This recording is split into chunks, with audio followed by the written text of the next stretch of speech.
الحمد لله الذي هدانا لهذا الدين العظيم وما كنا لنهتدي لولا أن هدانا الله. نحمده ونستعينه ونستغفره ونعوذ به من شرور أنفسنا ومن سيئات أعمالنا. من يهده الله فلا مضل له ومن يضلل فلا هادي له، وأشهد أن لا إله إلا الله وحده لا شريك له، وأشهد أن محمدًا عبده ورسوله صلى الله عليه وسلم. أما بعد، أيها الإخوة عباد الله، حديثنا اليوم في هذه الخطبة سيكون عن الفطرة. ما هي الفطرة؟ Donc notre sujet d'aujourd'hui, Inch'Allah Ta'ala, sera autour de la fitra. Al-fitra en français, on peut la traduire la prime nature ou la seule nature. نتعرف إذن في الخطبة الأولى عن تعريف الفطرة وأهميتها، ثم في الخطبة الثانية إن شاء الله تعالى نتعرف كيف نحافظ على هذه الفطرة، هذه الأمانة التي من الله بها علينا. Donc, durant la première khutbah, on va voir la définition de la fitra, la nature saine, et son importance. Et puis, dans le deuxième prêche, on va voir comment préserver cette nature saine qu'Allah subhanahu wa ta'ala nous a donnée. إذن ما هي الفطرة؟ الفطرة عباد الله هي الطبيعة الأولى التي خلق الله عليها عباده مستعدين لتوحيده والاستسلام له. قال تعالى: وهذا قبل أن نوجد عباد الله، عندما كنا في عالم الأرواح. قال تعالى: وإذ أخذ ربك من بني آدم من ظهورهم ذريتهم وأشهدهم على أنفسهم ألست بربكم. الله عز وجل أشهد جميع خلقه على ربوبيته، على توحيده، ألست بربكم. ماذا قلنا؟ ماذا قالت جميع البشرية؟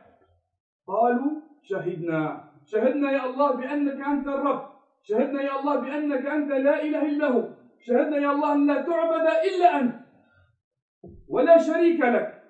هذه شهادة البشرية جمعاء قبل أن يوجدوا على وجه الأرض. Donc qu'est-ce que la fitra? C'est la boussole morale intérieure qu'Allah subhanahu wa ta'ala nous a donnée. Par cette boussole, nous distinguons le bien du mal, le vrai du faux. Il s'agit de la prime nature selon laquelle Allah Azza wa Jal a prédisposé les hommes le jour où il leur a dit: ne suis-je pas votre Seigneur? Avant l'existence de l'homme, qu'on était dans le monde des âmes, Allah Azza wa Jal a dit à tous les humains, alors qu'ils n'existent pas encore en tant qu'être humain avec ce corps-là, il leur a dit: ne suis-je pas votre Seigneur? Et ils répondirent: mais si, nous en témoignons. Nous en avons tous témoigné. Tous les hommes ont témoigné qu'Allah Azza wa Jal, c'est Allah seul qui mérite toute l'adoration. Allah seul, c'est la seule divinité qui mérite l'adoration. Et que c'est lui notre Seigneur, notre Créateur, Allah subhanahu wa ta'ala. Et que celui seul mérite l'adoration.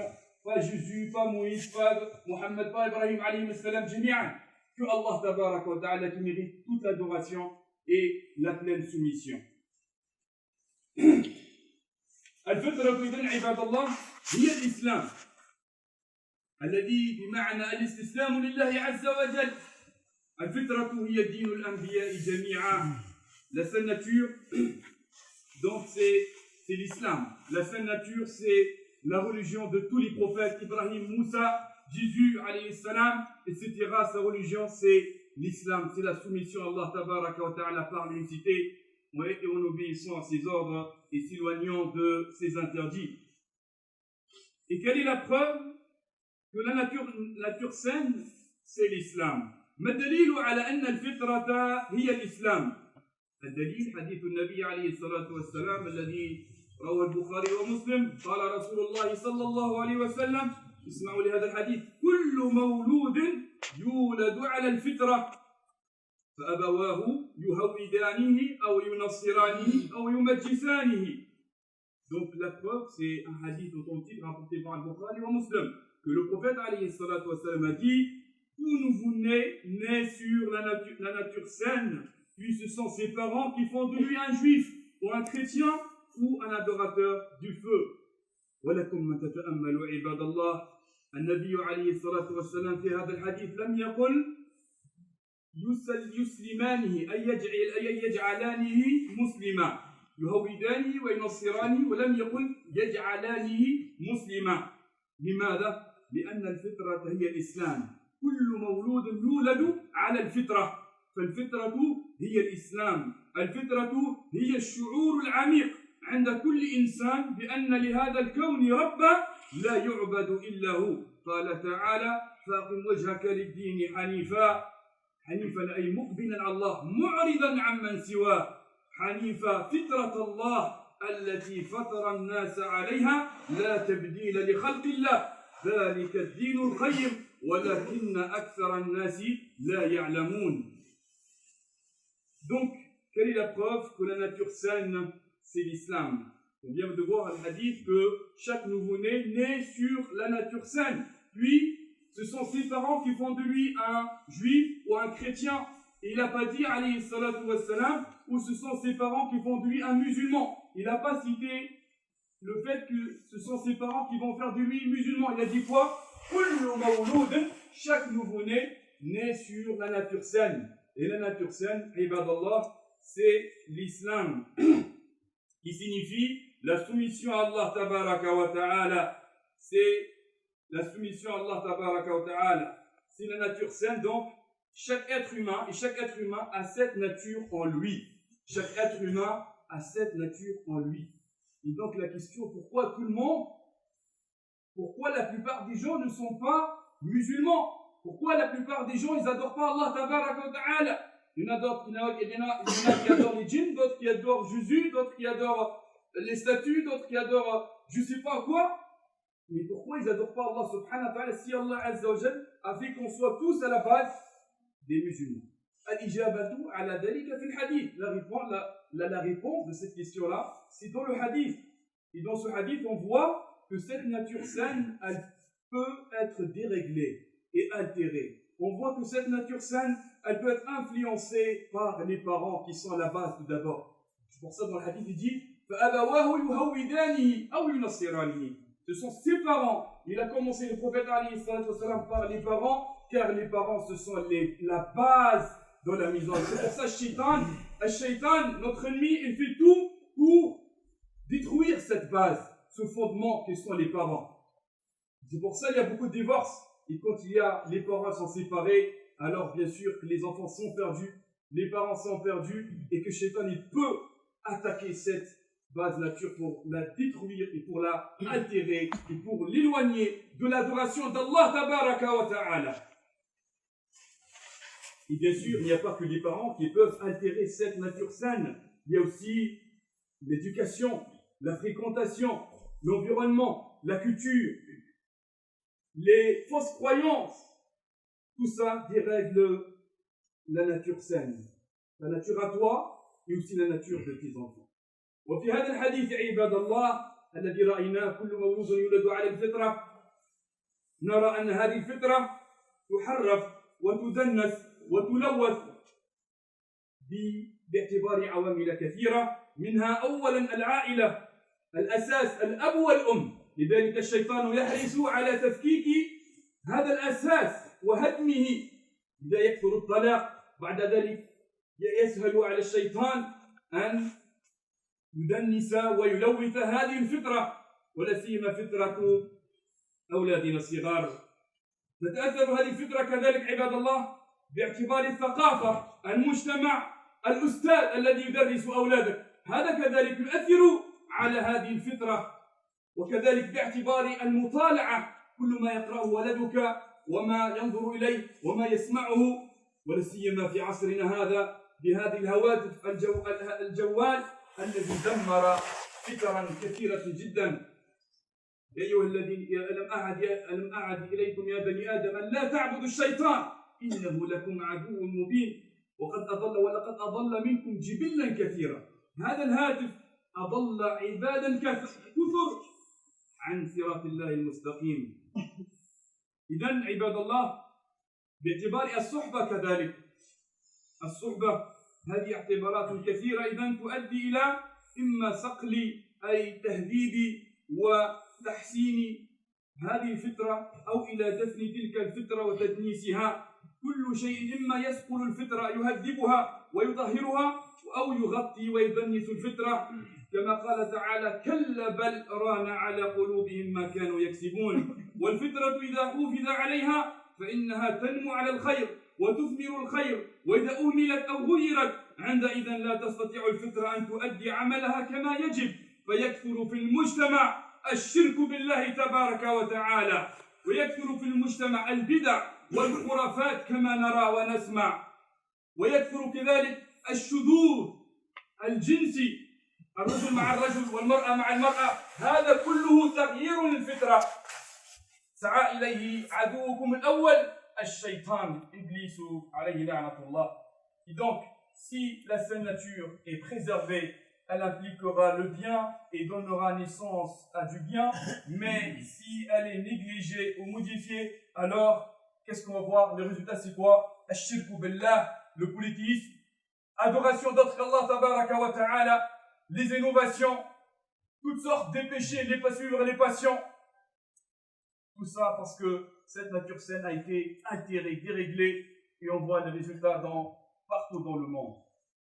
عباد الله، رأينا ما معنى الفطرة وأهميتها، وفي الخطبة الثانية تعرف كيف نحافظ على هذه الفطرة التي أودعها الله في كل عبد من عباده.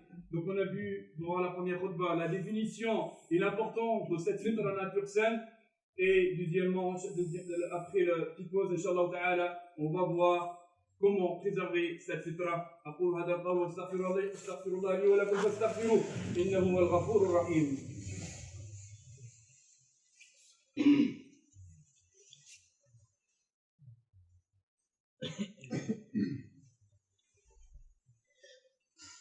الحمد لله وحده والصلاة والسلام على من لا نبي بعده. عباد الله، كيف نحافظ على سلامة الفطرة؟ Comment préserver la nature saine qu'Allah subhanahu wa ta'ala a mis au fond de chacun parmi nous. أولا سلامة العقيدة. أولا الاعتقاد الصحيح، الاهتمام بتوحيد الله تبارك وتعالى دائما أبدا، ولا سيما عندما تعيش في مجتمع غير مسلم. لابد أن تعتني أكثر وأكثر بتوحيد الله تبارك وتعالى مع نفسك أولا، وكذلك مع أولادك المساكين. Donc tout d'abord, comment préserver la nature saine? C'est l'importance, c'est une croyance saine. Donner de l'importance à la croyance, et surtout tout le temps jusqu'à la mort, s'occuper de la croyance qui se trouve dans le cœur, et aussi s'occuper de la croyance de nos enfants. Il faut que vraiment, même si vos enfants à l'intérieur de la maison, ils voient un peu quelques aspects de la religion, ils voient papa il prie, maman prie, peut-être on parle un petit peu de la religion, mais sachez qu'à l'extérieur, ils ne voient pas l'islam, ils voient pas autre chose. Donc c'est pour ça, c'est important de donner de l'importance à la croyance que notre Seigneur c'est Allah tabaraka wa ta'ala. Que par exemple, donner de l'importance, et là subhanallah, donner du temps aux enfants, et je parle là vraiment, c'est vrai, à tous ceux qui ne sont pas mariés, cette troupe c'est pour vous, mais surtout à ceux qui ont des enfants. Hadil Aman, c'est un grand dépôt que vous avez entre vos mains. Aussi, les croyances, pour vraiment qu'on soit concret avec les histoires. Avant de dormir, tu peux raconter des histoires des compagnons, des oncles à tes enfants. Ça impacte énormément la croyance de ton enfant. Mais si tu ne donnes pas du temps à tes enfants, toujours tu cours du matin au soir derrière l'argent, après tu payeras cher. Tu n'as pas fait tes devoirs, quand ils sont petits, quand ils vont être grands, tu vas payer cher. Et j'oublie jamais ce qu'il m'a dit quand je suis arrivé en France. Je lui ai dit ça plusieurs fois dans mes photos. Il m'a dit, mon fils, un personne âgée, il m'a dit, mon fils, ici tu peux avoir de l'argent, tu peux avoir une voiture, tu peux construire une maison bled, mais ne fais pas comme nous, on a perdu nos enfants. Et c'est la chose la plus importante, plus que ton argent, plus que ton commerce. Wallahi wa rabbil Kaaba, il y en a parmi nous ici, je ne critique pas le frère, il ne sait même pas si son fils il est au CM1 ou au CM2. Il est tout le temps là, ce qui ne sait pas si son fils il est au CM1 ou CM2. Non, c'est grave quand même. C'est grave si on ne sait pas, on ne suit pas nos enfants, on ne discute pas avec eux, on ne voit pas qu'est-ce qu'ils ont appris à l'école, on n'y a pas de communication avec eux, les conséquences seront très très graves après. Donc, كذلك الدعاء. Subhanallah, il y a des parents qui invoquent Allah contre leurs enfants. Ils ont besoin de vos du'as pour vous compliquer encore leur vie. الدعاء تدعو لهم بالخير والصلاح والهداية والاستقامة والثبات ولا أن تدعو عليهم. Ils ont besoin que tu invoques Allah en leur faveur, pas contre eux, والعياذ بالله, comme ils font certains. Et aussi الصحبة. المرء على دين خليله فلينظر أحدكم من يخالل. Aussi donner de l'importance à la compagnie, que ce soit vos compagnies ou la compagnie de vos enfants. Le prophète alayhi salatu wa sallam nous dit, l'homme est sur la religion de son ami intime. Regardez donc qui vous côtoyez. كذلك تقوى الله عز وجل. Quand on dit la croyance, il y a aussi al-amal al-salih. Allah dans le Coran dit الذين آمنوا وعملوا الصالحات. Quand on donne l'importance à la croyance, il y a aussi les actions qui suivent. Allah il dit الذين آمنوا, ceux qui ont cru et qui ont fait des bonnes œuvres, des bonnes actions. Et n'oubliez pas que Allah Azza wa Jalla dit dans le verset Ya ayyuhalladhina amanu in tattaqullaha yaj'al lakum furqana. C'est-à-dire préserver la piété, ça nous aide aussi à avoir préservé cette nature saine. Allah il nous dit oh vous qui croyez, si vous craignez Allah, il vous accordera la faculté de discerner. Furqanan tufarriqu bayna al-khayri wash-sharr, bayna al-haqqi wal-batil. Le furqan ici c'est quoi? C'est une lumière qui permettra de distinguer le vrai du faux, le bien du mal. عباد الله هناك وسائل أخرى كثيرة لا يسعنا الوقت لذكرها فأذكر نفسي وإخواني حافظوا عباد الله على الفطرة التي من الله بها عليكم حافظوا على فطرة أولادكم قوا أنفسكم وأهليكم نارا قوا أنفسكم وأهليكم نارا كلكم راع وكل راع مسؤول عن رعيته. Donc prenez soin, préservez votre fitra, votre nature saine à vous et celle de vos enfants. Car nos enfants ont besoin d'exemples, ont besoin de modèles. Donc on doit faire un grand travail sur nous-mêmes pour que vraiment ça soit facile de transmettre à nos enfants. Et demande à Allah Azza wa Jalla qui nous préserve, qui préserve nos enfants et qu'Allah subhanahu wa ta'ala nous guide sur le droit chemin. اللهم يا مقلب القلوب ثبت قلوبنا على دينك. اللهم احينا مسلمين وتوفنا مؤمنين والحقنا بالصالحين. ربنا آتنا في الدنيا حسنه وفي الاخره حسنه وقنا عذاب النار. سبحان ربك رب العزه عما يصفون والسلام على المرسلين والحمد لله رب العالمين.